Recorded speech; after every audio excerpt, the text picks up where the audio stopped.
More than 774 million people globally have reported near-death experiences. That's more than 1 in 10 adults on Earth. And here's something unusual. These patients are describing the same thing, the same visions, the same encounters, the same impossible knowledge, all while their brains show zero activity.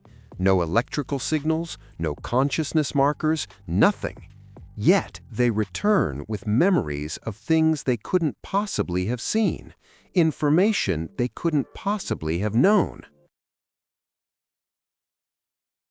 Let's start with what neuroscience can't explain: the consistency.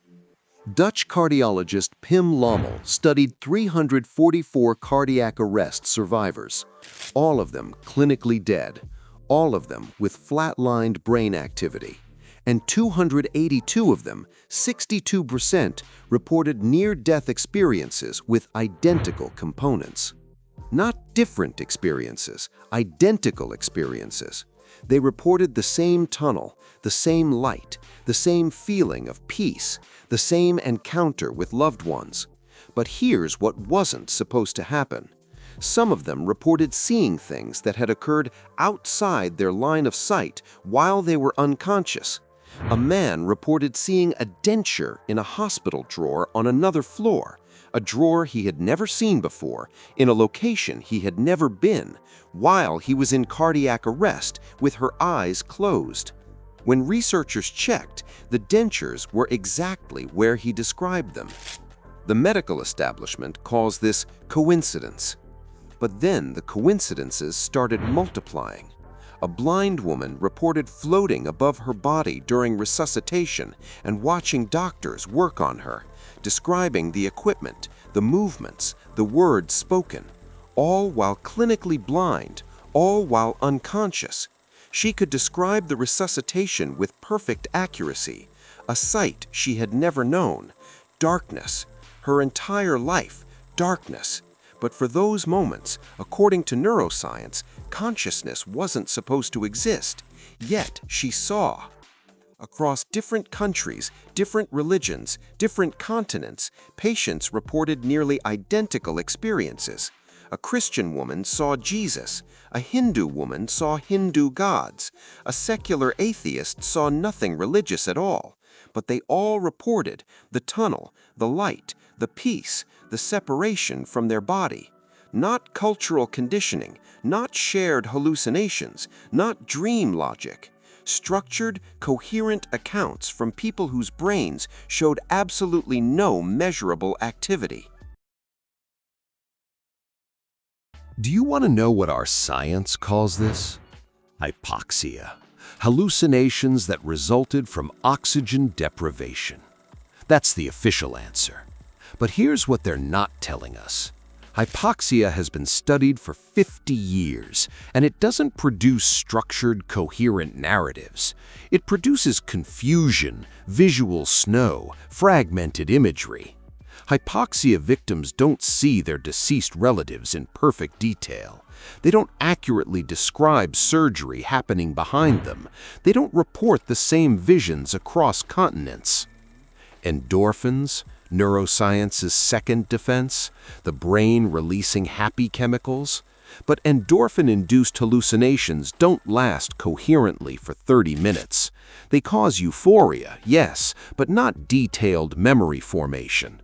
And they certainly don't explain why patients accurately reported conversations between medical staff that occurred during their unconsciousness, information they had no way of hearing.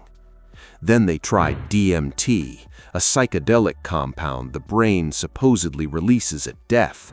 But DMT experiences are chaotic, alien, visually intense, wildly different from NDE accounts. NDE experiences are peaceful, consistent, coherent, and reported in almost identical patterns globally. Not alien, not fractured, structured. None of these explanations hold up to scrutiny. What's worse, the medical establishment has actively suppressed the research. Pim van Lommel couldn't get his findings presented at major medical conferences without institutional pushback.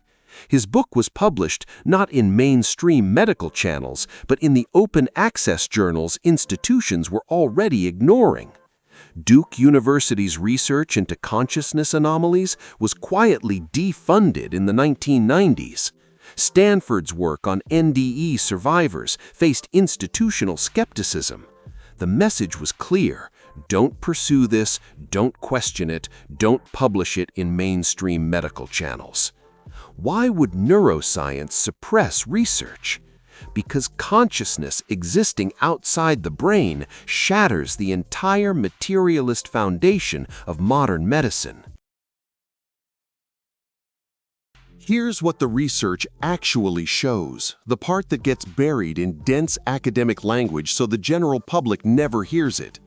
Consciousness doesn't require a functioning brain. It appears to exist independently from the brain's electrical activity.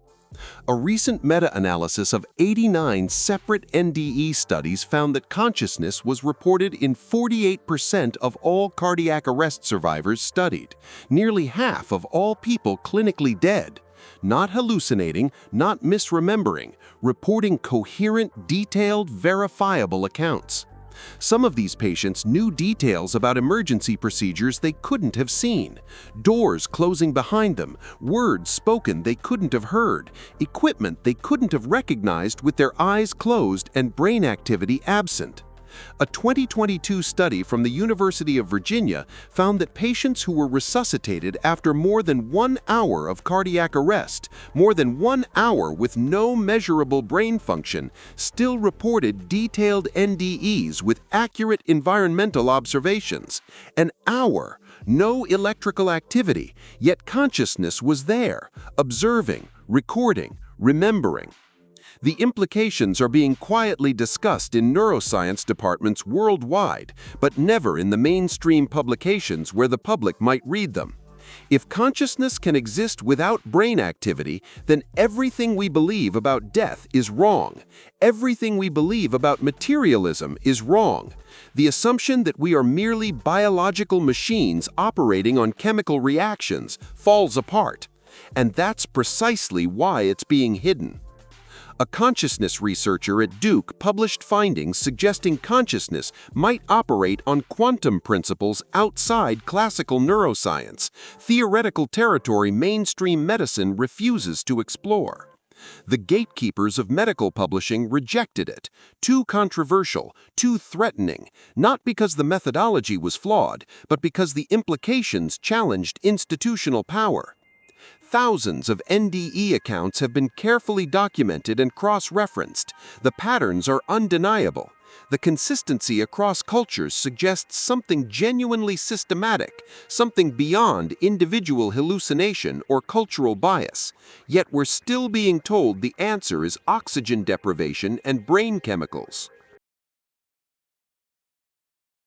Right now, as you're watching this, institutions are making decisions about end-of-life care, resuscitation protocols, and consciousness research based on a framework they know is incomplete. Patients are being denied certain protocols because medical consensus assumes consciousness ends when the brain stops. Insurance companies deny coverage for extended resuscitation attempts based on models that don't account for the evidence sitting in peer-reviewed journals. Meanwhile, families of dying patients are being told to say goodbye because consciousness is gone, and the research that might offer hope, that might suggest something continues, that suggests consciousness itself may be something we don't fully understand, is being silenced in departmental email chains instead of discussed in public. The question isn't, do NDEs prove afterlife? The question is, why is the medical establishment actively suppressing research that suggests consciousness is more complex than our current models allow? Because if consciousness can exist outside the brain, even temporarily, even partially, everything changes. Medical ethics changes. Our understanding of death changes. Our fundamental worldview changes. And institutions built on materialist certainty can't afford that shift. The evidence is documented, the testimonies are on record, the peer-reviewed studies exist. But we're being kept in the dark about what those studies actually suggest, and we deserve answers.